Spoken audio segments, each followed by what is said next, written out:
Hi. Welcome, and thank you all for coming out to Voices, second annual. Woo! Voices, yeah. So my name is Gabriela Sanchez. I'm a student coordinator at the Multicultural Center, and I'm in the leadership program there. And I'm also the Voices director for this year. Super exciting. But before we begin, I wanted to go over a few logistical issues. There are a few exits along the back of the theater, and I just wanted to let you guys know in case of emergencies. And with that said, you can see, like, with the theater being really small, that the light comes through, so it might disrupt the performance. So if we can strictly keep the exits to a minimum, and if you do have to come in through the way, to exit the way you came in. That's what I'm trying to say. And let's see. So the bathrooms are located inside this building. There'll be an usher at the door if you need any assistance. And there are signs, I think they're yellow signs today, yellow signs going into the building for the restrooms. And for any reason you have any questions, the content of this play is very complex, and the issues that will be performed today, like I said, are really complex. So if you need any support around that, we have the Counseling and Advising Office here on campus, of course the Multicultural Center, and the Women's Resource Center as support resources and services. So what is Voices? Voices is a nonprofit arts, education, and social justice organization active throughout the United States. It was founded in 2007 by a group of activists, artists, and educators, led by historian Howard Zinn and Anthony Arnold, who together edited the book, Voices of a People's History of the United States. The speeches that are performed this evening are actual words from U.S. history, performed by fellow PCC students and staff. Voices has been used for the past year by the Multicultural Center as a vehicle to promote social change on campus and throughout our community. Not only as audience members do you get to experience a timeline of history, of U.S. history, through the speeches, but actors and committee members work together throughout the year to build this play, and within that, they build community. So the compilation of speeches is meant to educate through art and to inspire and to bring about positive social change. So without further ado, the Slovenian Multicultural Center presents Voices.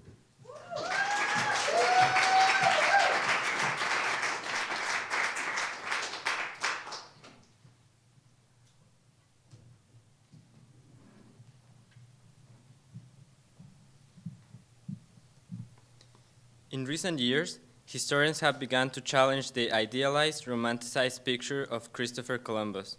One of the first people to speak out against the crimes of Columbus was Bartolomé de las Casas, who witnessed the consequences of his conquest, which he describes in the following passages, first published in 1542.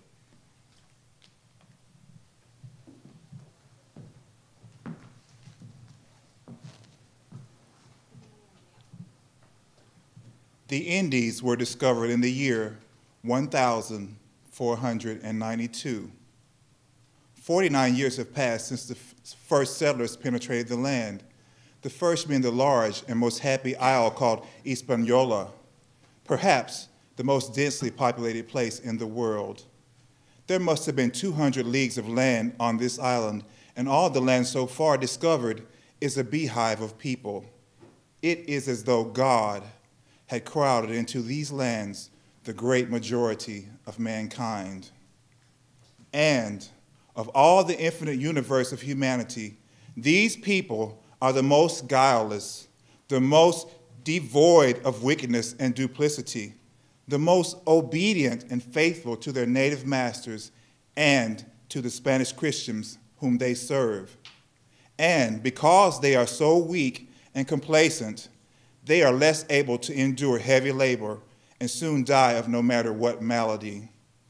Yet, into this sheepfold, into this land of meek outcasts, there came some Spaniards who immediately behaved like ravening wild beasts, wolves, tigers, or lions that had been starved for many days, killing, terrorizing, afflicting, torturing, and destroying the native peoples, doing all this with the strangest new methods of cruelty, never seen or heard of before, and to such a degree that this island of Hispaniola, once so populous, having a population that I estimated to be more than 3 million, has now a population of barely 200 persons. Their reason for killing and destroying such an infinite number of souls is that the Christians have an ultimate aim, which is to acquire gold and to swell themselves with riches in a very brief time, and thus rise to an estate disproportionate to their merits. It should be kept in mind that their insatiable greed and ambition, the greatest ever seen in the world, is the cause of their villainies. And also, those lands are so rich and felicitous, the native people so meek and patient, so easy to subject, that our Spaniards have no more consideration for them than beasts. No, for thanks be to God, they have treated beasts with some respect. I should say, instead, like excrement on the public squares. The Indians began to seek ways to throw the Christians out of their lands. They took up arms, but their weapons were very weak and of little service in offense and still less in defense. The Christians, with their horses and swords and pikes, began to carry out massacres and strange cruelties against them. They attacked the towns and spared neither the children, nor the aged, nor pregnant women, nor women in childbed. Not only stabbing them and dismembering them, but cutting them into pieces as if dealing with sheep in the slaughterhouse.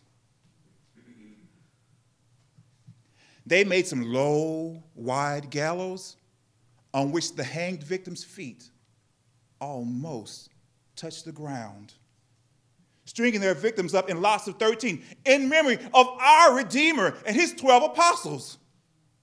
Then set burning wood at their feet and thus burned them alive. When tied to the stake, the cacique Hatoy, a very important noble, was told by a Franciscan friar about the God of the Christians and the articles of faith, and he was told what he could do in the brief time that remained to him in order to be saved and go to heaven.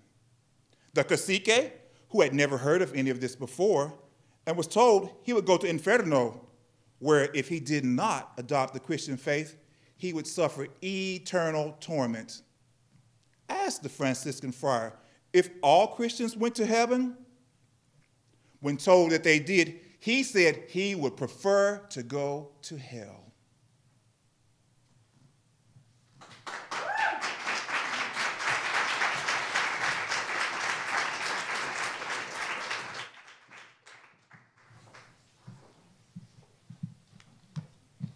One of the great figures of early native resistance to colonization was Tecumseh, a Shawnee leader. Here, he speaks to the Osages about the struggle against the colonists as they expanded westward.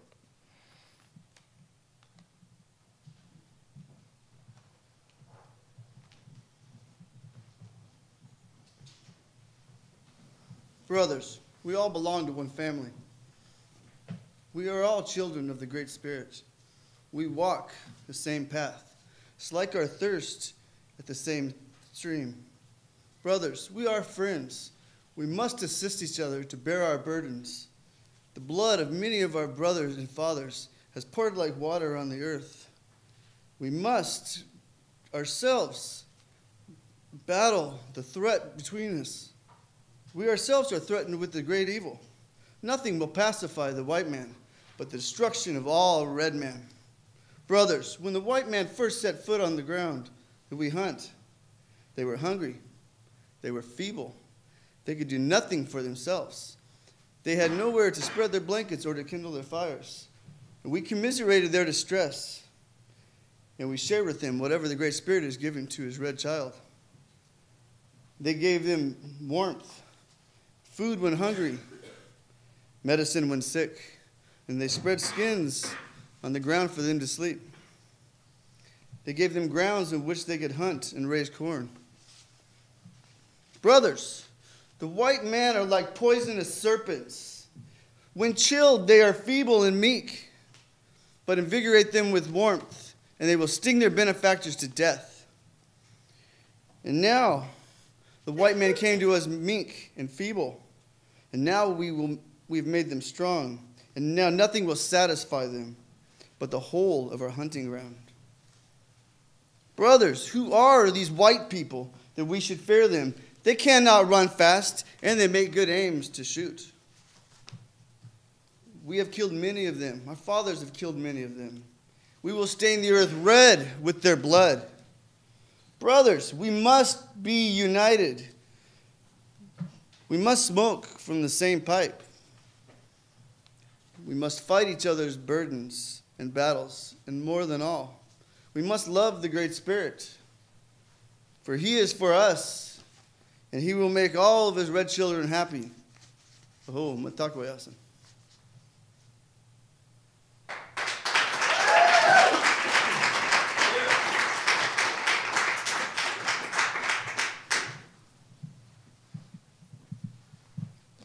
Maria Stewart was the leader in the struggle to end slavery.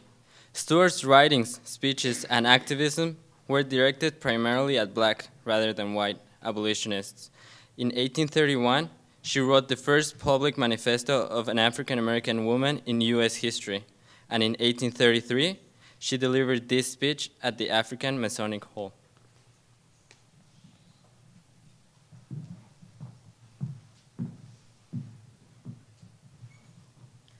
Most of our color have been taught to stand in fear of the white man, from their earliest infancy to work as soon as they could walk and call master, before they scarce could lisp the name of mother. Continual fear and laborious servitude have in some degree lessened in us that natural force and energy which belong to man. Or else, in defiance of opposition, our men before this would have nobly and boldly contended for their rights. Give the man of color an equal opportunity with the white from the cradle to manhood, and from manhood to the grave, and you would discover the dignified statesman, the man of science, and the philosopher. But there is no such opportunity for the sons of Africa, and I fear that our powerful ones are fully determined that there never shall be. O ye sons of Africa, when will your voices be heard in our legislative halls in defiance of your enemies, contending for equal rights and liberty? Is it possible that for the want of knowledge, we have labored for hundreds of years to support others and been content to receive what they have chose to give us in return? Cast your eyes about. Look as far as you can see. All is owned by the lordly white, except here and there a lowly dwelling which the man of color, midst deprivations, fraud, and opposition, had been scarce able to procure. Like King Solomon, put neither nail nor hammer to the temple, yet received the praise. So also have the white Americans gained themselves a name, like the names of the great men that are in the earth. While in reality, we have been their principal foundation and support. We have pursued the shadow. They have obtained the substance. We have performed the labor. They have received the profits. We have planted the vines. They have eaten the fruits of them.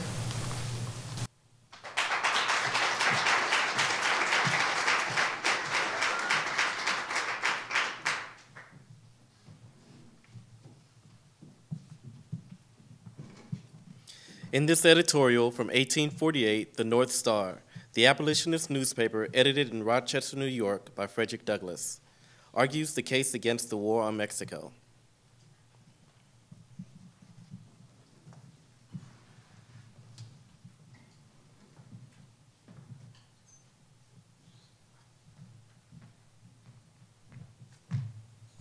From aught that appeared in the present position, the movement of the executive and cabinet, the proceeding of either branch of the National Congress, the several state legislators, North and South, the spirit of the public press.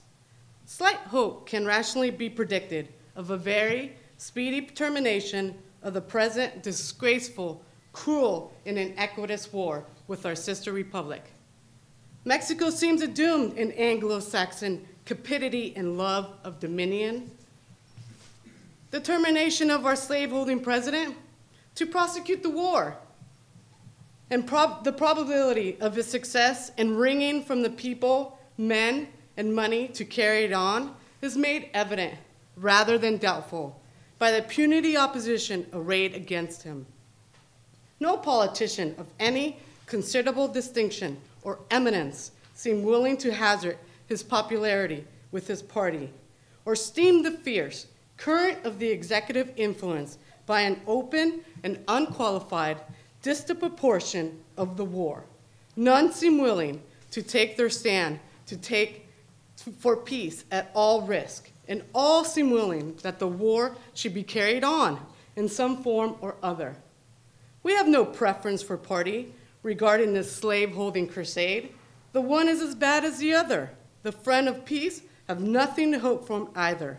The Democrats claim the credit of commencing, and the Whigs monopolize the glory of voting supplies and carrying on the war, branding the war as dishonorably commenced, yet boldly persisting in pressing it on. Grasping ambition, tyrannical usurpation, atrocious aggression, cruel and haughty pride, spread and pervaded the land. The curse is upon us. The plague is abroad. A general outcry is heard. Vigorous prosecution of the war. Mexico must be humbled. Conquer a peace. Force upon us. National honor. The whole of Mexico. Our destiny. This continent. Anglo-Saxon blood. More territory. Free institution. Our country. The taste of human blood and the smell of powder seems to have extinguished our senses, seared the conscience, and subverted the reason of the people to a degree that may well induce the glooming apprehension that our nation has fully entered on her downward career and yield herself up to the revolting idea of battle and blood. Unavailing as our voice may be, we wish to warn our fellow countrymen that they may follow the course which they have marked out for themselves. No barrier may be sufficient to obstruct them. They may accomplish all they desire. Mexico may fall before them. She may be conquered and subdued. Her government may be annihilated. But so sure as there's a God of justice, we should not go unpunished. The penalty is certain. We cannot escape. A terrible retribution awaits us. We beseech our countrymen to leave off this horrid conflict, abandon their murderous plans, and forsake the way of blood. Our country may yet be saved. Let the press, the pulpit, the church, the people at large unite at once, and let the petitions flood of the halls of Congress by the millions, asking for the instant recall of our forces from Mexico. This may not save us, but it is our only hope.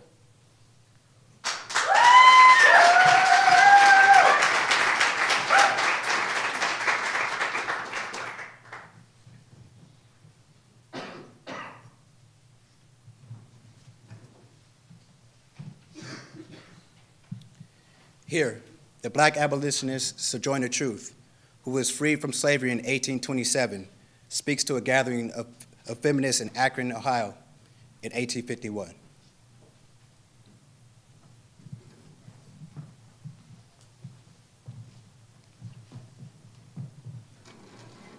Well, children, where there is so much racket, there must be something out of kilter.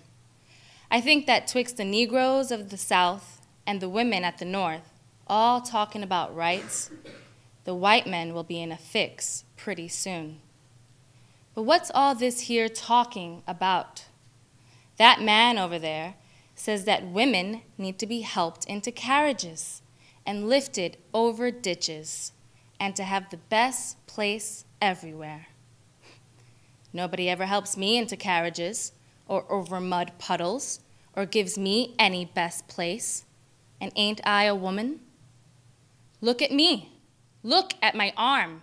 I have plowed and planted and gathered into barns, and no man could head me. And ain't I a woman? I could work as much and eat as much as a man when I can get it, and I can bear the lash as well. And ain't I a woman?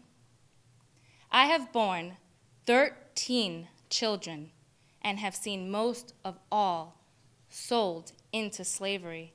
And when I cried out with my mother's grief, none but Jesus heard me. And ain't I a woman? Then they talk about this thing in the head. What's this they call it? Intellect. That's it, honey. What's that got to do with a woman's rights or a Negro's rights? If my cup won't hold but a pint and yours holds a quart, wouldn't you be mean not to let me have my little half measure full? Then that little man in the black there, he says women can't have as much rights as men because Christ wasn't a woman. Where did your Christ come from? Where did your Christ come from? From God and a woman. Man had nothing to do with him. If the first woman God ever made was strong enough to turn the world upside down all alone, these women together ought to be able to turn it back and get it right side up again. And now they is asking to do it, and the men better let them.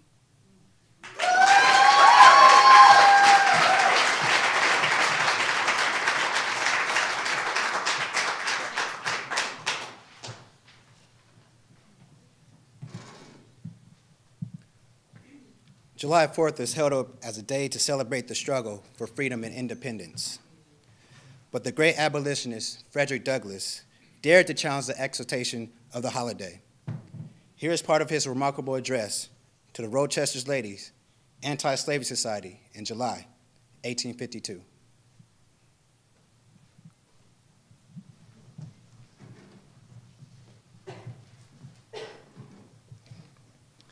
Mr. President, friends, and fellow citizens, he who could address this audience without a quailing sensation has stronger nerves than I. I do not remember ever to have appeared as a speaker before any assembly more shrinkingly nor with greater distrust of my ability than I do this day. A feeling has crept over me quite unfavorable to the exercise and my limited powers of speech. Fellow citizens, pardon me. Allow me to ask, why am I called here to speak today? What have I or those that I represent have to do with your national independence? Are the great principles of political freedom and natural justice that embodied in the Declaration of Independence extended to us? And am I therefore called upon to bring our humble offerings to the national altar and to confess the benefits and express devout gratitude for the blessings resulting from your independence to us? Would to God, both for your sakes and ours, that an affirmative answer could be truthfully returned to these questions. Then my task would be light and my burden easy and delightful. But such is not the state of the case. I say it with a sad sense of disparity between us. I am not included within the pale of this glorious anniversary. Your high independence only reveals the immeasurable distance between us. The blessings in which you this day rejoice are not enjoyed in common. The rich inheritance of justice, liberty, prosperity, and independence bequeathed by your fathers has shared by you, not by me. The sunlight that brought healing to you has brought stripes and death to me. This 4th of July is yours, not mine. At a time like this, scorching irony, not convincing argument is needed. Oh, had I the ability, I would reach the nation's ear. I would today pour out a fire stream of biting ridicule, blasting reproach, withering sarcasm, and stern rebuke. For this is not light that is needed, but fire. It is not a gentle shower, but thunder. We need a storm, the whirlwind, the earthquake. The feeling of the nation must be quickened. The conscience of the nation must be roused. The propriety of the nation must be startled, and the hypocrisy of the nation must be exposed, and its crimes against God and man must be proclaimed and denounced. What to the American slave is your 4th of July? I answer, a day that reveals to him more than all other days in the year the gross injustice and cruelty to which he is a constant victim. To him, your celebration is a sham, your boasted liberty an unholy license, your national greatness swelling vanity. Your sounds of rejoicing are empty and heartless. Your denunciation of tyrants, brass-fronted impudence. Your shouts of liberty and equality are hollow mockery. Your prayers, your hymns, your sermons, your thanksgivings with all your religious parade and solemnity are to him mere bombast, fraud, deception, impiety, and hypocrisy. A thin veil to cover up crimes which would disgrace a nation of savages. There is not a nation on earth guilty of practices more shocking and bloody than are the people of the United States at this very hour. Go where you may, search where you will, roam through all the monarchies and despotisms of the old world, travel through South America, search out every abuse, and when you have found the last, lay your facts by the side of the everyday practices of this nation, and you will say with me that for revolting barbarity and shameless hypocrisy, America reigns without rival.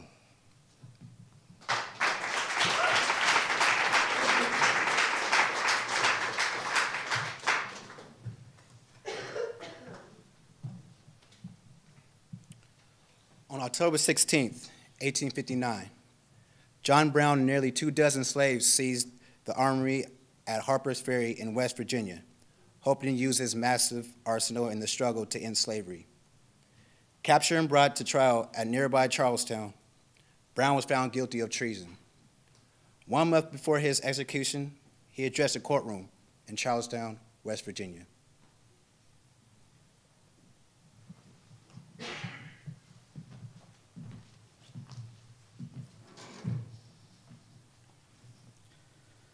I have, may it please the court, a few words to say. In the first place, I deny everything but what I have all along admitted, the design on my part to free the slaves.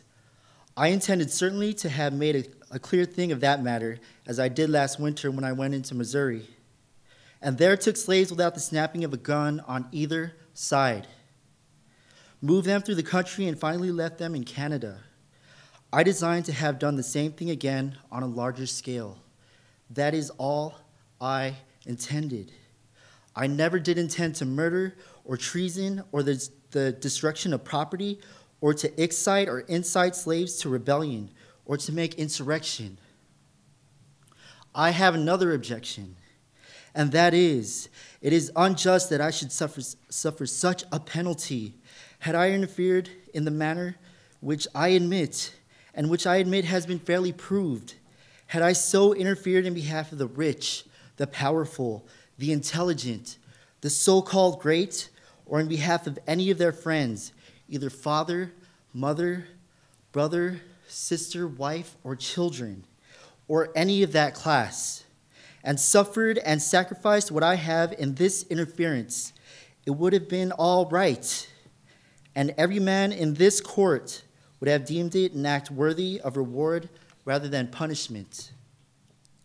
The court acknowledges, I suppose, the validity of the law of God. I see a book kissed here which I suppose to be the Bible, or at least the New Testament. That teaches me that whatsoever I would that men should do unto me, I should do unto them. It teaches me further to remember them that are in bonds as bound with them. I endeavored to act up to that instruction. I say, I am yet too young to understand that God is any respecter of persons. I believe that to have interfered as I have done, as I have always freely admitted I have done, in behalf of his despised poor was not wrong, but right. Now, if it is deemed necessary that I should forfeit my life for the furtherance of the ends of justice and mingle my blood further with the blood of my children and with the blood of millions in this slave country whose rights are disregarded by wicked, cruel, and unjust enactments, I submit. So let it be done.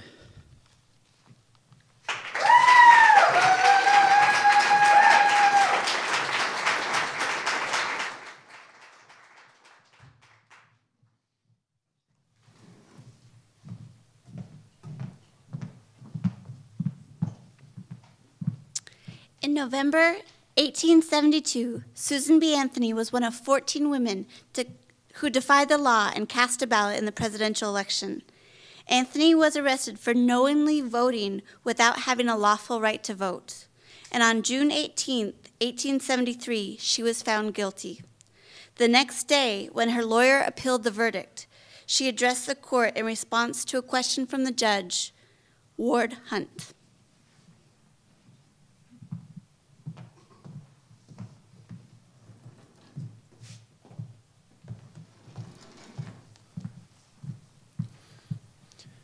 Has the prisoner anything to say why sentence shall not be pronounced?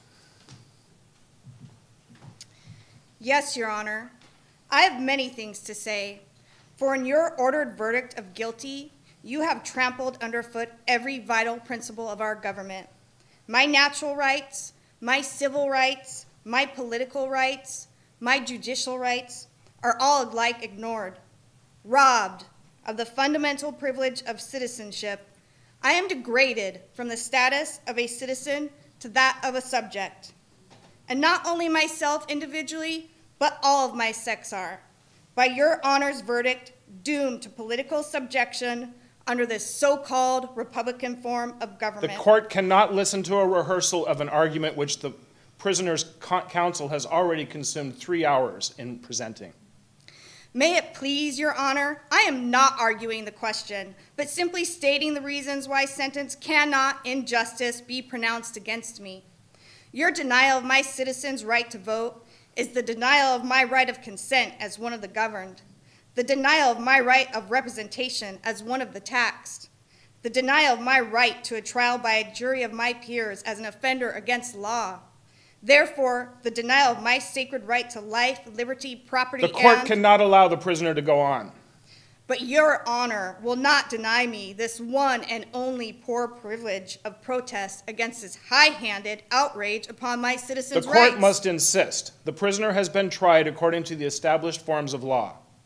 Yes, Your Honor, but by forms of law all made by men, interpreted by men, administered by men, in favor of men and against women, and hence your Honor's ordered verdict of guilty against a United States citizen for the exercise of the citizen's right to vote, simply because that citizen was a woman and not a man.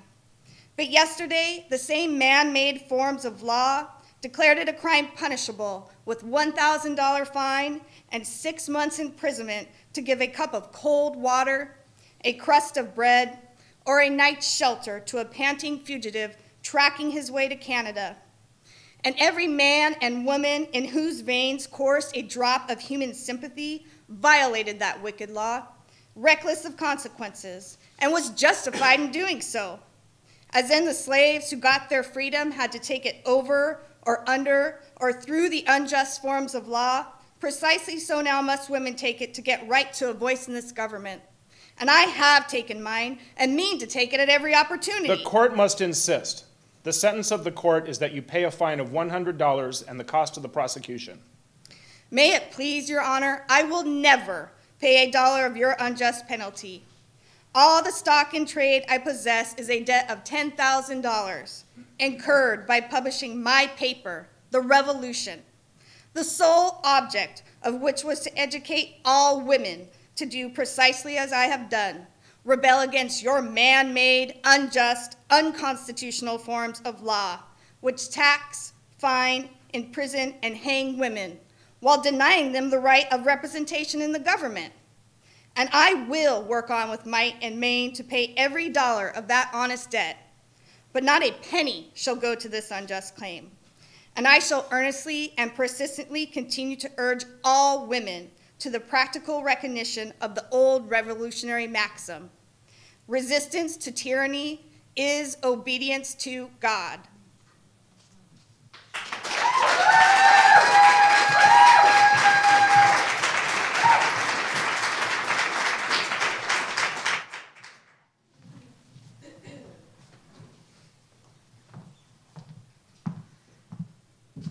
Chief Joseph. The lands of Nez Perce stretched from Oregon to Idaho, but after the gold rush in the 1860s, the federal government seized millions of acres, crowding them into a small part of their former territories. Chief Joseph led the resistance to colonization of the Nez Perce lands, but his people came under fierce attack. In 1877, he and his followers were defeated. Joseph was sent to Indian territories in Oklahoma, where he continued to speak out against the crimes of the U.S. government, and he did so in a visit to Washington in 1879, where he recalls this speech.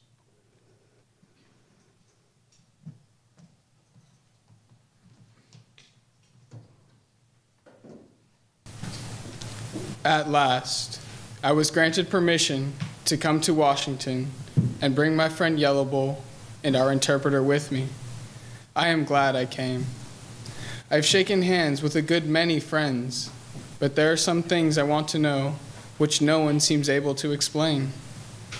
I cannot understand how the government sends a man out to fight us, as it did General Miles, and then breaks his word. Such a government has something wrong about it. I cannot understand why so many chiefs are allowed to talk so many different ways and promise so many different things. I've seen the great Father Chief and many other law chiefs, and they all say they are my friends and that I shall have justice. But while all their mouths talk right, I do not understand why nothing is done for my people. I have heard talk and talk, but nothing is done. Words do not pay for my dead people. They do not pay for my country now overrun by white men. They do not pay for my horses and cattle. Good words will not give me back my children. Good words will not make good the promise of your war chief, General Miles. Good words will not give my people good health and stop them from dying. Good words will not give my people a home where they can live in peace and take care of themselves. I am tired of talk that comes to nothing. It makes my heart sick when I remember all the good words and all the broken promises. There has been too much talking by men who had no right to talk. If the white man wants to live in peace with the Indian, he can live in peace. There need be no trouble. Treat all men alike. Give them the same laws. Give them all an even chance to live and grow. All men were made by the same Great Spirit Chief. They are all brothers. If you tie a horse to a stake, do you expect he will grow fat? If you pen an Indian up on a small spot of earth and compel him to stay there, he will not be contented, nor will he grow and prosper. I have asked some of the great white chiefs where they get their authority to say to the Indian that he shall stay in one place while he sees white men going where they please. They cannot tell me. When I think of our condition, my heart is heavy. I see men of my own race treated as outlaws and driven from country to country or shot down like animals. I only ask of the government to be treated as all other men are treated. We only ask an even chance to live as other men live. We ask to be recognized as men. We ask that the same law shall work alike on all men. If an Indian breaks the law, punish him by the law. If a white man breaks the law, punish him also. Let me be a free man, free to travel, free to stop, free to work, free to trade where I choose, free to choose my own teachers, free to follow the religion of my fathers, free to talk, think, and act for myself, and I will obey every law or submit to the penalty. Whenever the white man treats the Indian as they treat each other, we shall have no more wars. We shall be all alike, brothers of one father and mother, with one sky above us and one country around us and one government for all. Then the great spirit chief who rules above will smile upon this land and send rain to wash out the bloody spots made by brothers' hands upon the face of the earth.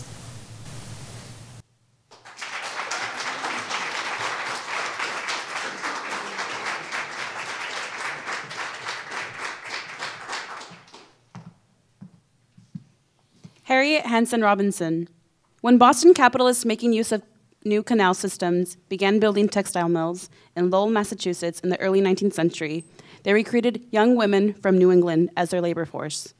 They assumed that they would be docile and easily managed. Instead, the young women of the mills formed reading circles and agitated for better workplace conditions. Here, Harriet Hansen-Robinson, who started work in the mills when she was only 10, recounts a strike in Lowell woman.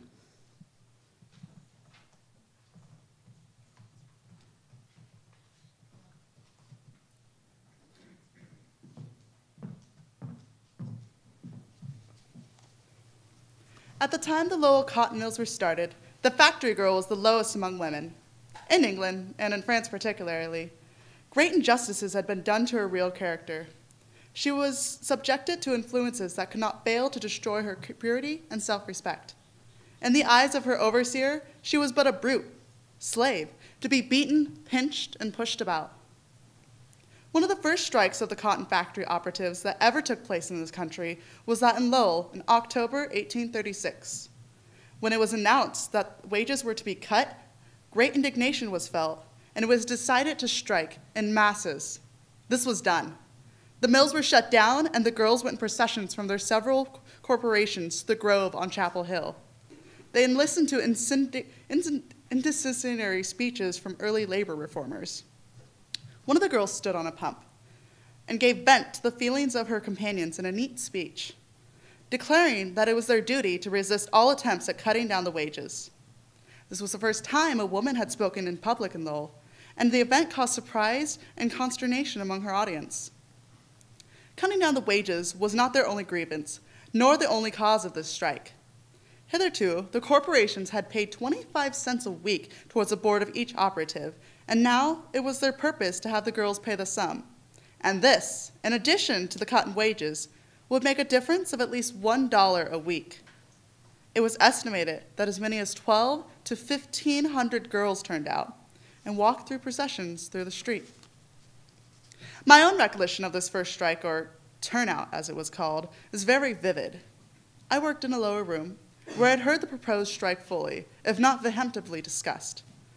I'd been an ardent listener to what was said against this attempt at oppression on part of the corporations, and naturally, I took sides with the strikers. When the day came on which the girls were to turn out, those in the upper room started first, and so many of them left that at once our mill was shut down.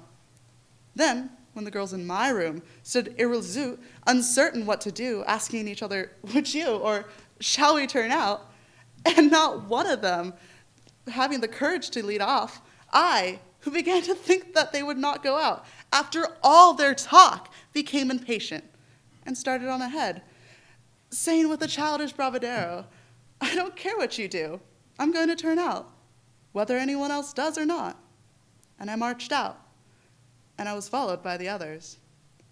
And as I looked back at the long line that followed me, I was more proud than any successes I may have achieved.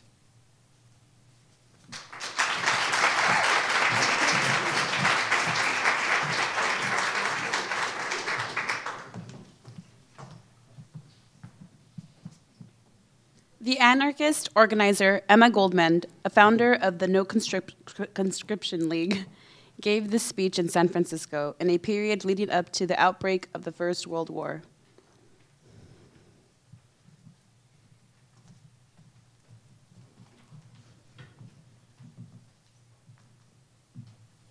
What is patriotism? Is it love of one's birthplace, the place of childhood recollections and hopes, dreams and aspirations? Patriotism, sir, is the last resort of scoundrels, said Dr. Johnson. Leo Tolstoy, the greatest anti-patriot of our time, defines patriotism as the principle that will justify the training of wholesale murderers, a trade that requires better equipment for the exercise of man-killing than making of such necessities of life as shoes, clothing, and houses, a trade that guarantees better returns and greater glory than that of the average working man. Indeed, conceit, arrogance, and egotism are the essentials of patriotism. Let me illustrate. Patriotism assumes that our globe is divided into little spots, each one surrounded by an iron gate. Those who have had the fortune of being born onto some particular spot consider themselves better, nobler, grander, more intelligent than the living beings inhabiting any other spot. It is therefore the duty of everyone living on that chosen spot to fight, kill, and die in the attempt to impose his superiority upon all the others. The inhabitants of all the other spots reason in like manner, of course, with the result that from early infancy, the mind of the child is poisoned with blood-curdling stories about the Germans, the French, the Italians, the Russians, etc. When the child has reached manhood, he is thoroughly saturated with the belief that he is chosen by the Lord himself to defend his country against attack or invasion of any foreigner. It is for that purpose that we are clamoring for a greater army, a navy, more battleships and ammunition. We Americans claim to be a peace-loving people. We hate bloodshed. We are opposed to violence. Yet we go into spasms of joy over the possibility of projecting dynamite bombs from flying machines upon helpless citizens. Our hearts swell with pride at the thought that America is becoming the most powerful nation on earth, and that it will eventually plant her iron foot onto the necks of all other nations. Such is the logic of patriotism. Thinking men and women the world over are beginning to realize that patriotism is too limited and narrow a conception to meet the necessities of our time. The centralization of power has brought into being an international feeling of solidarity among the oppressed nations of the world. A solidarity which represents a greater harmony of interest between the working man of America and his brothers abroad than between the working miner and his exploiting compatriot. A solidarity which fears not foreign invasion, because it is bringing all of the workers to a point where they will say to their masters, "Go and do your own killing. We have done it long enough for you."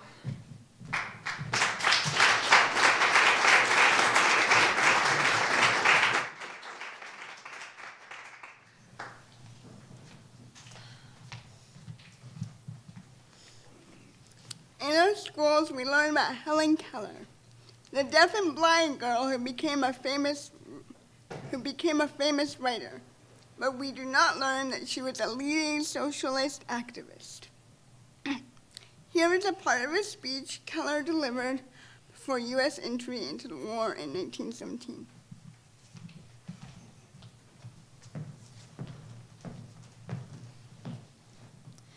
We are facing a grave crisis in our national life. The few who profit from the labor of the masses want to organize the workers into an army which will protect the interests of the capitalists. You are urged to add to the heavy burdens you already bear, the burden of a larger army and many additional warships. But it is in your power to refuse to carry the artillery. You do not need to make a great noise about it. With the silence and dignity of creators, you can end wars and the system of selfishness and exploitation that causes wars. All you need to do to bring this stupendous revolution is straighten up and fold your arms. We are not preparing to defend our country. Congress is not preparing to defend the people of the United States. It is planning to protect the capital of American spectators and investors in Mexico, South America, China, and the Philippine Islands.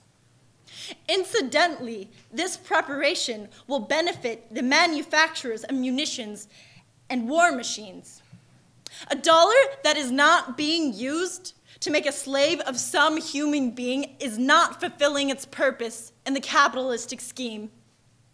That dollar must be invested in South America, Mexico, China, or the Philippines. Every modern war has had its root in exploitation. The Civil War was fought to decide whether the slaveholders of the South or the capitalists of the North should exploit the West. The Spanish-American War decided the United States should exploit Cuba and the Philippines. The present war is to decide who shall exploit the Balkans, Turkey, Persia, Egypt, India, China, Africa. And we are whetting our sword to scare the victors into sharing the spoils with us. Now, the workers are not interested in the spoils. They will not get any of them anyway. The propagandists still have another object, and a very important one. They want to give the people something to think about besides their own unhappy condition. They know the cost of living is high, wages are low, employment is uncertain. I think the workers are the most unselfish of children of men. They toil and live and die for other people's country, other people's sentiments, other people's liberties, and other people's happiness. The workers have no liberties of their own. They are not free when they are compelled to work 12 or 10 or 8 hours a day. They are not free when they are ill paid for their exhausting toil. They are not free when their children must labor in mines, mills, and factories or starve. They are not free when they are clubbed and imprisoned because they go on strike for a raise of wages and for the elemental justice that is their right as human beings. It is your business to see that no child is employed in the industrial establishment or mine or store, and that no worker is needlessly exposed to accident or disease. It is your business to make them give you clean cities, free from smoke, dirt, and congestion. It is your business to make them pay you a living wage. It is your business to see that everyone has a chance to be well born, well nourished, rightly educated. Strike against all ordinances and institutions that continue the slaughter of peace and the butcheries of war. Strike against war, for without you, no battles can be fought. Strike against manufacturing shrapnel and gas bombs and all other tools of murder. Be not dumb, obedient slaves in an army of destruction.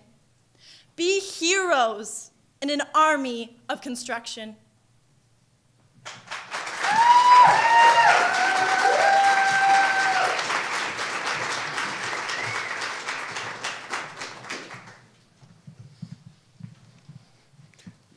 Malcolm X. While some civil rights leaders urged a more cautious approach to winning civil rights, Malcolm X expressed the feelings of many blacks that more uncompromising methods of struggle were needed. Like members of the Black Panther Party for defense, Malcolm X advocated the right of armed self-defense for blacks and other oppressed groups who live in so violently racist a society as the United States. Here's an excerpt of the speech Malcolm X delivered in Detroit, Michigan, 2 years after giving the speech. He was assassinated in New York City.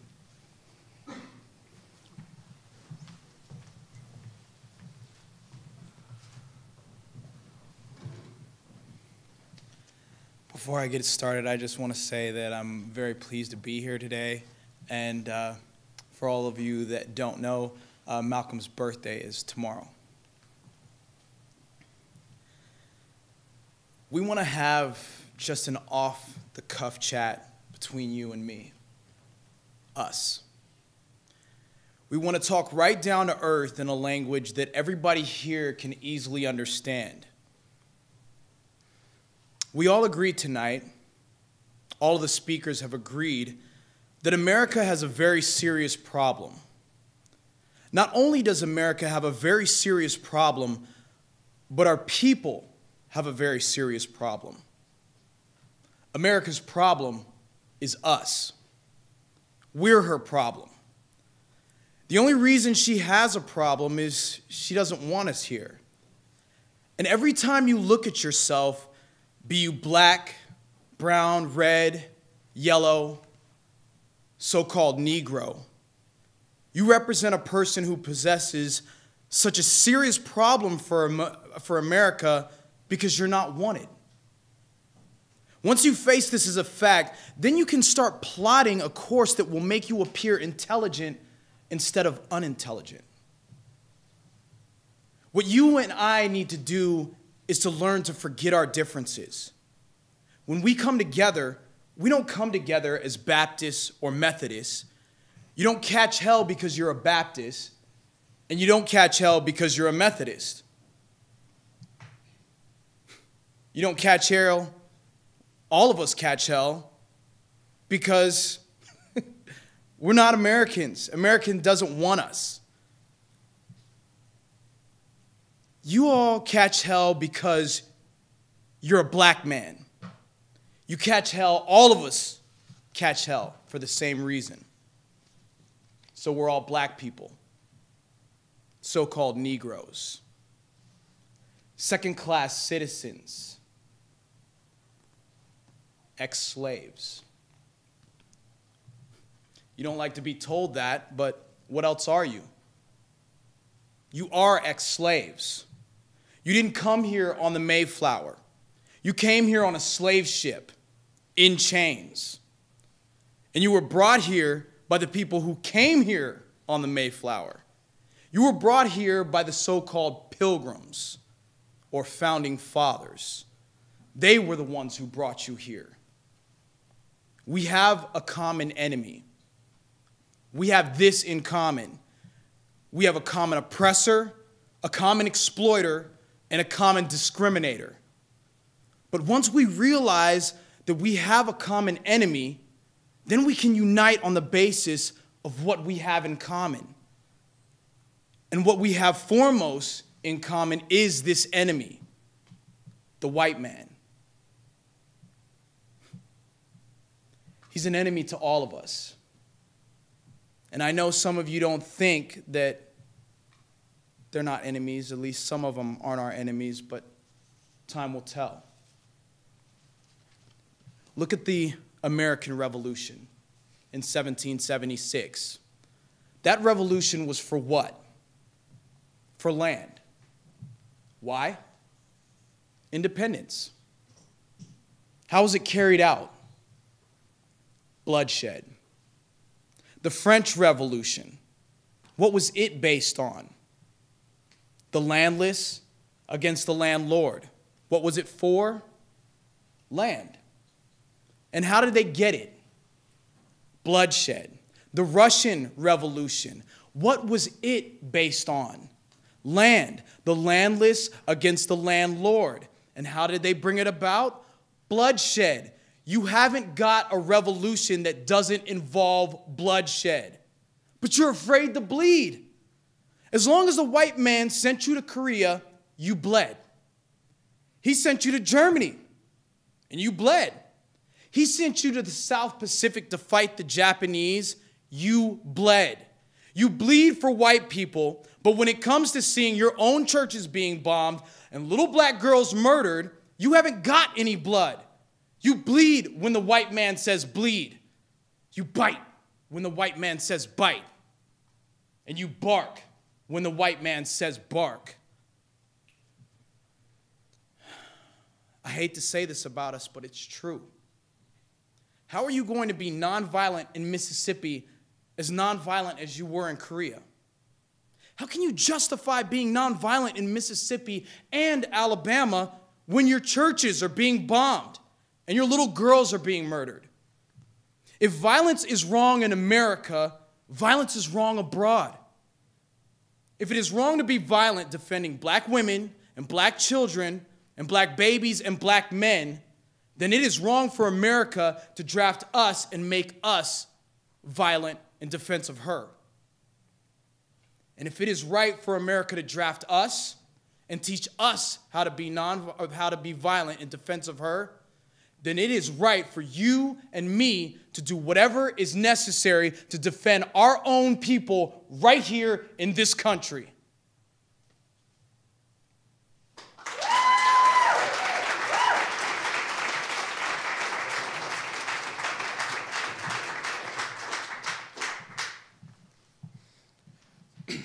Mississippi Freedom Democratic Party. In Macomb, Mississippi, in July 1965, civil rights activists and Mississippi Freedom Democratic Party circulated and published this petition. It was one of the first petitions against the war in Vietnam.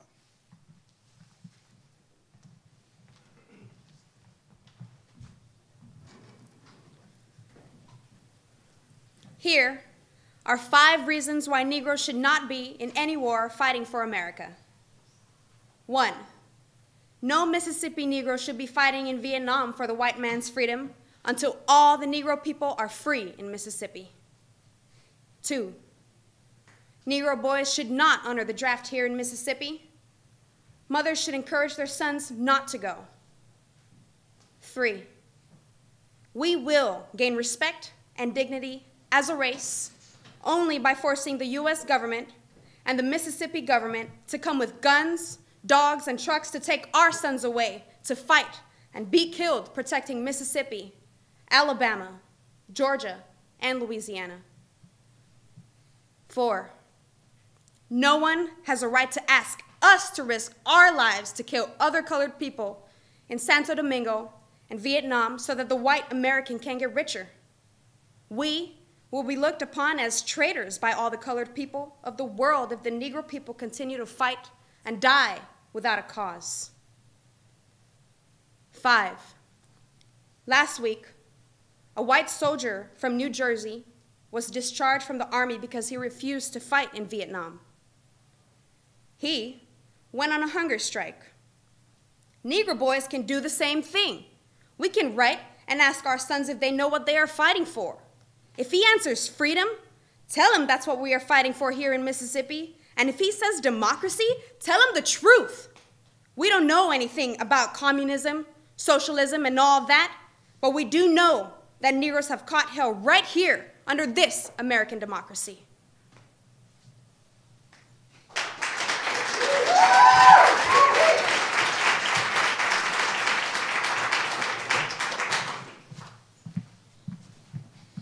Howard Zinn.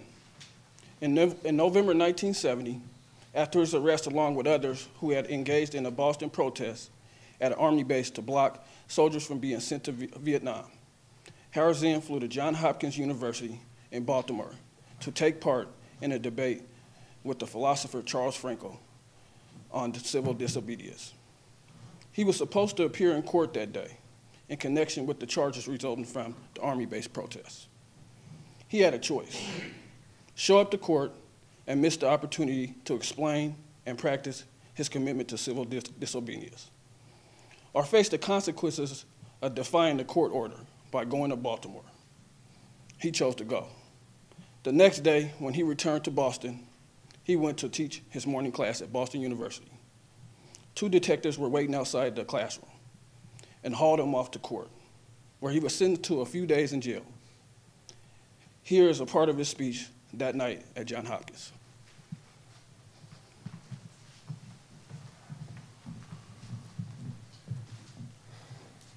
I start from the supposition that the world is topsy-turvy, that things are all wrong, that the wrong people are in jail and the wrong people are out of jail, that the wrong people are in power and the wrong people are out of power, that the wealth is distributed in this country and the world in such a way as not simply to require small reform, but to require a drastic reallocation of wealth.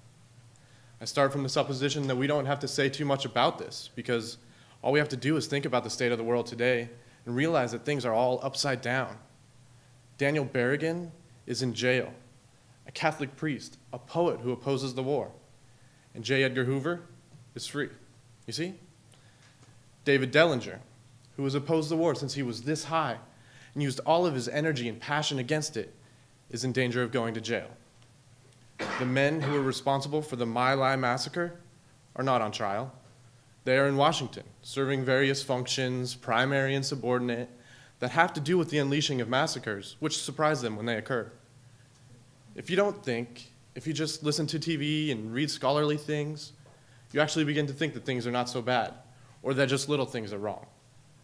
But you have to get a little detached, and then come back and look at the world, and you are horrified. So we have to start from that supposition, that things are really topsy-turvy. And our topic is topsy-turvy, civil disobedience. As soon as you say the topic is civil disobedience, you're saying the problem is civil disobedience. That is not our problem. Our problem is obedience. Our problem is the numbers of people all over the world who have obeyed the dictates of the leaders of their government and have gone to war. And millions have been killed because of disobedience. We recognize this for Nazi Germany. We know the problem there was obedience, that the people obeyed Hitler. People obeyed. That was wrong. They should have challenged. They should have resisted. And if only we were there, we would have showed them. Even in Stalin's Russia, we can understand that. People are obedient. All these herd-like people. Remember the bad old days when people were exploited by feudalism? Everything was terrible in the Middle Ages. But now we have Western civilization, the rule of law. The rule of law has regularized and maximized the injustice that existed before the rule of law. That is what the rule of law has done. When in all nations of the world, the rule of law is the darling of the leaders and the plague of the people, we ought to begin to recognize this. We have to transcend these national boundaries in our thinking. Nixon and Brezhnev have much more in common with one another than we have with Nixon. J. Edgar Hoover has far more in common with the head of the Soviet secret police than he has with us. It's the international dedication to law and order that binds the leaders in all countries in a comradely bond. That's why we're always surprised when they get together. They smile, they shake hands, they smoke cigars. They really like each other no matter what they say. What we are trying to do, I assume, is to get back to the principles and aims and spirit of the Declaration of Independence. This spirit is resistance to illegitimate authority and to forces that deprive people of their life and liberty and right to pursue happiness. And therefore, under these conditions, it urges their right to alter or abolish their current form of government. And the stress had been on abolish. But in order to establish the principles of the Declaration of Independence, we're going to need to go outside the law, to stop obeying the laws that demand killing, or that allocate the wealth the way it has been done, or that put people in jail for petty technical offenses and keep other people out of jail for enormous crimes. My hope is that this spirit will take place not just in this country, but in other countries, because they all need it. People in all countries need the spirit of disobedience to the state, which is not a metaphysical thing, but a thing of force and wealth. And we need a kind of declaration of interdependence among people in all countries of the world who are striving for the same thing.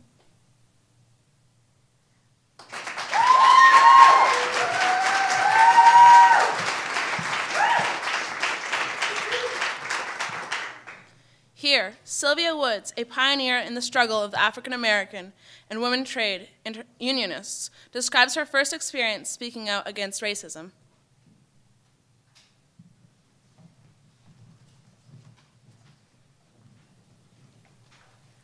I was born March 15, 1909. My father was a roofer. When I was maybe 10 years old, I changed schools. On the way to school, I had to go through a park that was for white people only. We could walk through the park, but we couldn't stop at all, just pass through it. There were swings in this park, and oh, I just wanted to stop sometimes and swing a little, but we couldn't, because we were black. I would walk through this park to my school while there weren't any swings at all. Every morning, all the children would line up according to classrooms, and we would have prayers and sing the Star-Spangled Banner. And then we'd march to our respective groups after this business.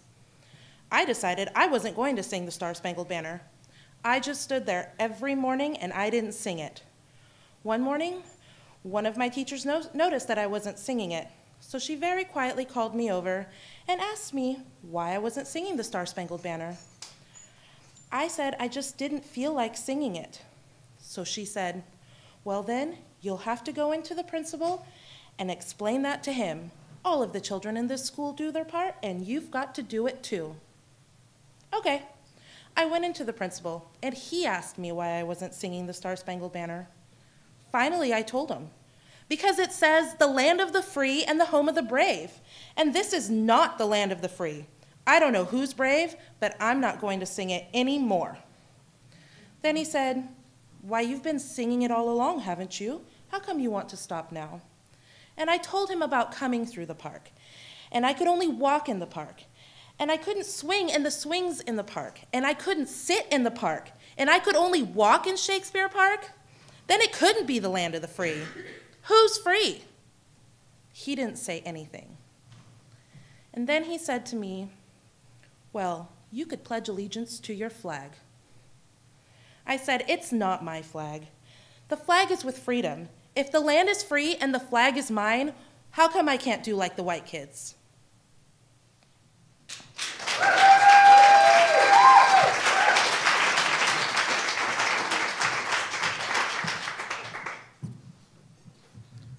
The economic crisis of the 1930s led to a wave of union organizing and strikes all over the country. Stella Norwicki was one of many rank-and-file activists active in Chicago. Years later, she spoke about the conditions in the plant and tactic radicals used to organize unions.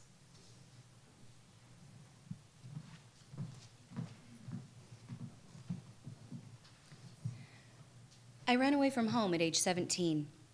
I had to, because there wasn't enough money to feed the family in 1933 during the Depression. I ended up doing housework for $4 a week, and I hated it. So Herb suggested that I get a job in the stockyards. One of the ways to get a job was to go down to the employment office. Every morning you got there by 6:30. There were just so many benches, and they would all be filled early. And they would need only one, maybe two people. This woman, Mrs. McCann, women's hiring director, would look around for the biggest, brawniest person. Have you had experience, she asked. And I said, well, not in the stockyards, but we used to butcher our own hogs at home. I carried this big steel, and that impressed her. Mrs. McCann hired me. In 1933 to 34, we worked 6-hour shifts at 37.5 cents an hour. We would have to work at a high rate of speed. It was summer, and it would be so hot that women used to pass out. The ladies' room was on the floor below, and I would help carry these women down almost vertical stairs into the washroom. So we started talking union. What precipitated that is that on the floor below, they used to make hot dogs, and one of the women, putting meat into the chopper, got her fingers caught. There were no safety guards. Her fingers got into the hot dogs, and they were just chopped off. It was horrible. So 3 of us colonizers had a meeting during our break, and we decided that this was the time to have a stoppage, and we did. All 6 floors went on strike. We just stopped working right inside the building, protesting the speed and the unsafe conditions. We got the company to put in safety devices. But soon after the work stoppage, supervisors were looking for the leaders because people were talking up the action. They found out who was involved, and we were all fired. I was blacklisted. I got a job doing housework again, and it was awful. I just couldn't stand it. I would rather go back to work in a factory any day or night. A friend of mine who'd been laid off, she told me that she got called back to work. Meanwhile, she got a job in an office, didn't want to go back to the stockyards. So she asked me if I wanted to go in her place. She had used the name Helen Ellis. So I went down to the stockyards, and it was the same department, exactly the same job, on the same floor where I had been fired. But it was the afternoon, and Mrs. McCann wasn't there. Her assistant was, and she told me I could start the next day. I got my hair cut really short and hennaed. I thinned my eyebrows and penciled them. I wore a lot of lipstick, painted my nails. I came in looking sharp, not like a country girl, and I passed right through, and I was hired as Helen Ellis on the same job. After several days, the forelady, Mary, who was also Polish, came around and said, "Okay, Helen, I know you're Stella. I won't say anything, but just you keep quiet." She knew I was pro-union, and I guess she was too. So I kept the job as Helen Ellis until I got laid off. Later on, I was blacklisted under the name Ellis. If you even talked union back then, you were fired. So we actually did have secret meetings. Everybody had to vouch for anyone they brought to the meetings. And when I look back now, I guess we really had a lot of guts, but I didn't even stop to think about that at the time. It was just something that had to be done. We had a goal. That's what we felt had to be done, and we did it.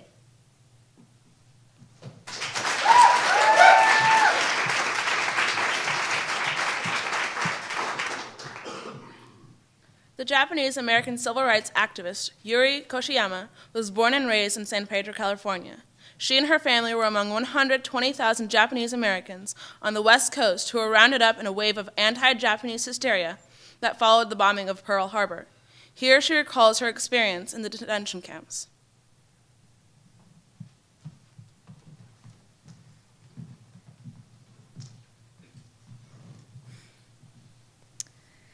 I was red, white, and blue when I was growing up. I taught Sunday school and was very, very American. But I was also very provincial. We were just kids rooting for our high school. I was 19 at the time of the evacuation. I had just finished junior college. I was looking for a job and didn't realize how different the school world was from the work world. In the school world, I never felt racism. But when you got into the work world, it was very difficult. This was 1941, just before the war. I finally did get a job at a department store, but for us back then, it was a big thing because I don't think they had ever hired an Asian at a department store before. I tried because I saw a Mexican friend who got a job there. Everything changed for me on the day Pearl Harbor was bombed. On that very day, December 7th, the FBI came and they took my father. He had just come home from the hospital the day before. For several days, we didn't know where they had taken him. Then we found out that he was taken to the federal prison at Terminal Island. And overnight, things changed for us. Most Japanese Americans had to give up their jobs, whatever they did, and were told they had to leave.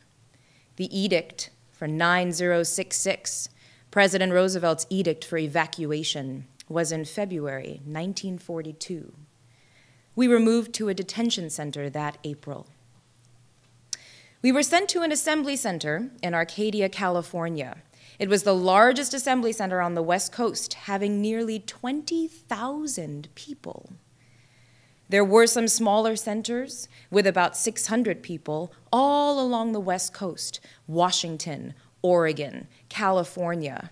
There were many, many assembly centers, but ours was the largest. Most of the assembly centers were either fairgrounds or racetracks, so many of us lived in stables, and they said, you could take what you could carry. I was so red, white, and blue, I couldn't believe this was happening to us. America would never do a thing like this to us. This is the greatest country in the world. So I thought, this is only going to be for a short while, maybe a few weeks or something, and they will let us go back. At the beginning, no one realized how long this would go on. But I didn't feel the anger that much because I thought maybe this was the way we could show our love for our country. And we should not make too much fuss or noise. We should abide by what they asked of us. I am a totally different person now than I was back then. I was naive about so many things. The more I think about, the more I realize how little you learn about American history. It's just what they want you to know.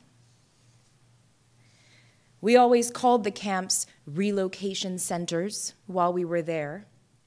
Now we feel it is apropos to call them concentration camps. It is not the same as the concentration camps of Europe. Those, we feel, were death camps. Concentration camps were a concentration of people placed in an area and disempowered and disenfranchised. So it is apropos to call what I was in a concentration camp.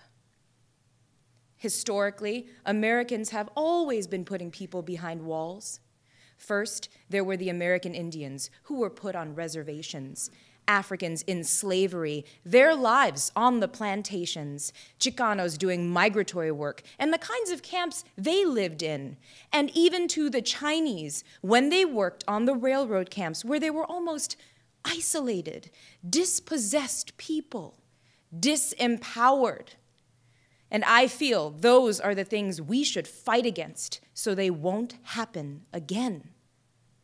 This whole period of what the Japanese went through is important if we can see the connections of how often this happens in history. We can stem the tide of these things happening again by speaking out against them.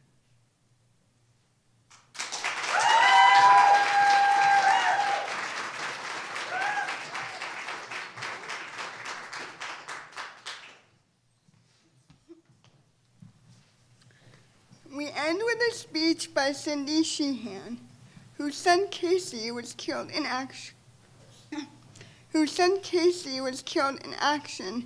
In Iraq on April 4, 2004. This is a speech she delivered in August at the Veterans for Peace Convention in Dallas, Texas, just before heading down to camp outside of Bush's vacation home in Crawford, Texas.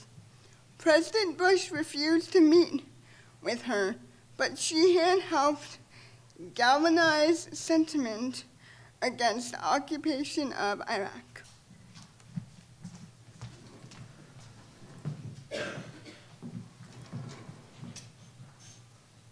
I said to my son not to go.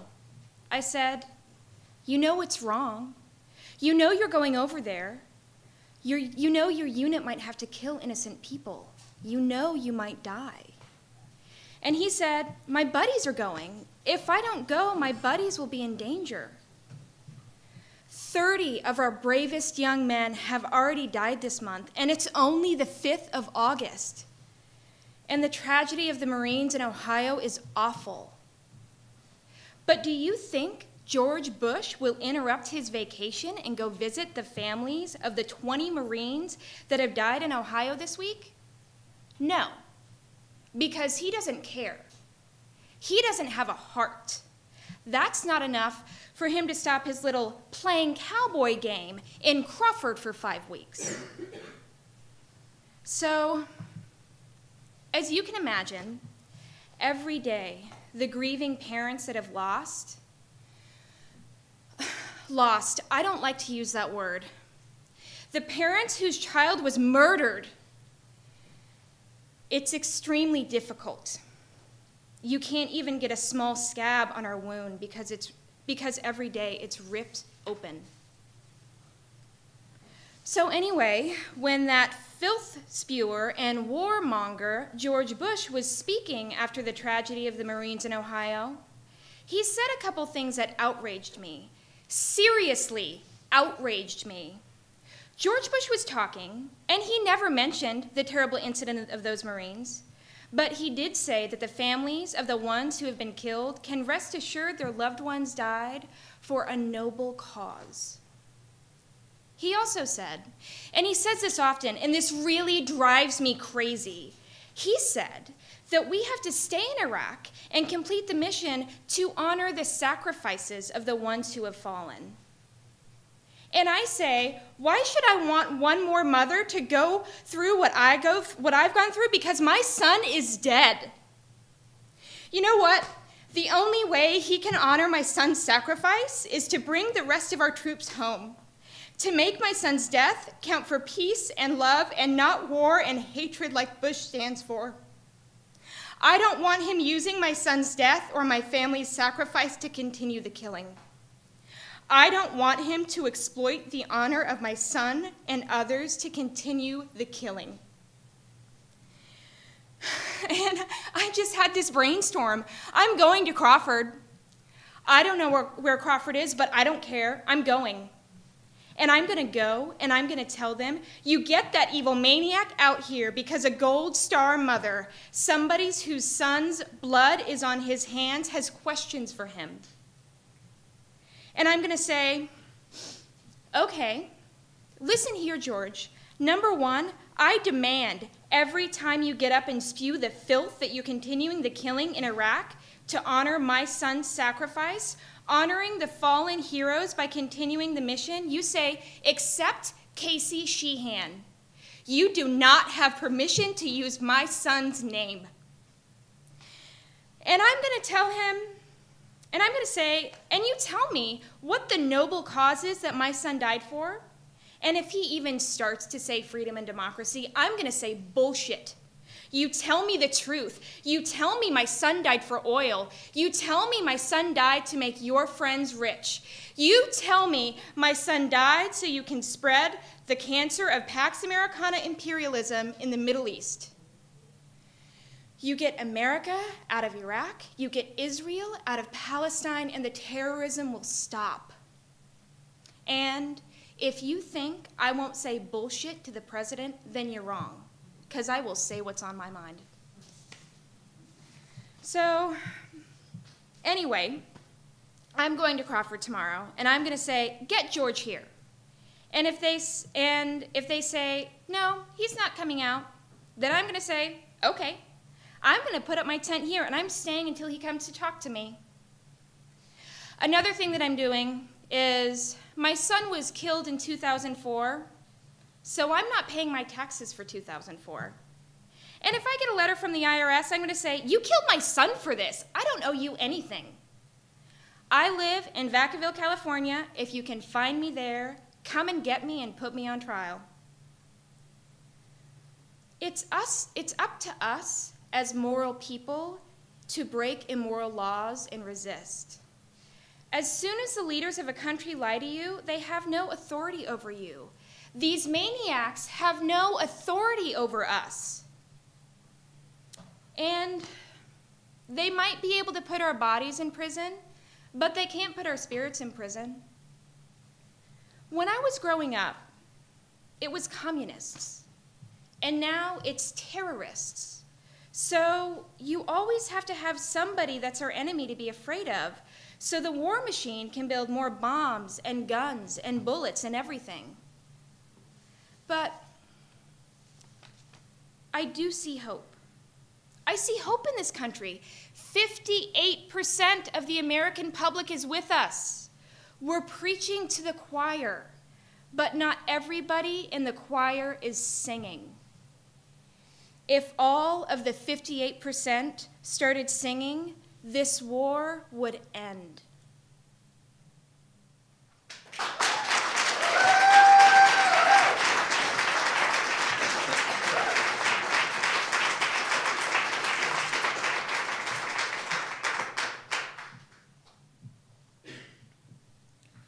Let me give you a word on the philosophy of reform. The whole history of the progress of human liberty shows all concessions yet made to her august claims have been born of earnest struggle. If there is no struggle, there is no progress. The struggle may be a moral one, or it may be a physical one, and it may be both moral and physical, but it must be a struggle. Find out just what any people will quietly submit to, and you have found out the exact measure of injustice and wrong which will be imposed upon them. The limits of tyrants are prescribed by the endurance of whom they oppress. Power concedes nothing without a demand. It never did, and it never will.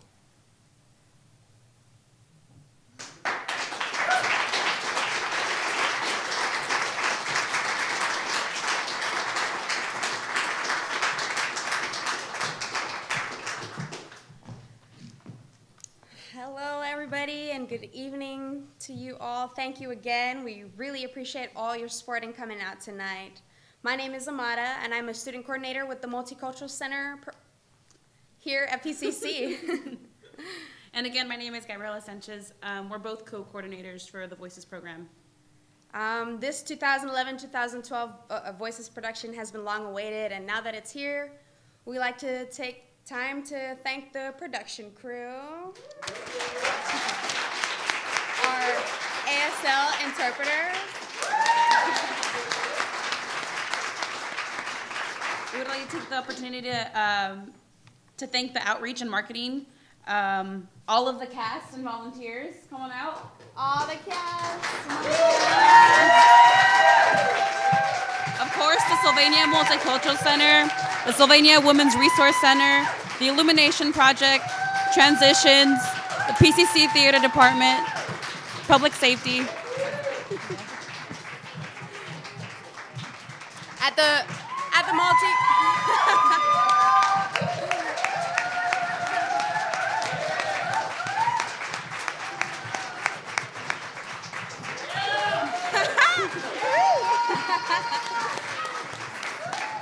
At the Multicultural Center, we are committed to social change and working to end oppression based on race, class, and gender, which we believe stands in the way of justice. We'd like to acknowledge that the proceeds of this production will go to the Multicultural Center's Scholarship Fund, which is for students like us, and 20% will go back to the Voices production. So we'd like to take this opportunity to invite you all to make a donation. Yay! Like Amada said, the scholarship is for student leaders and to help promote services and programs just like this. So any amount would help. Thank you so much. And did you want to add anything else? No, I mean, we just give another round of applause to our awesome cast.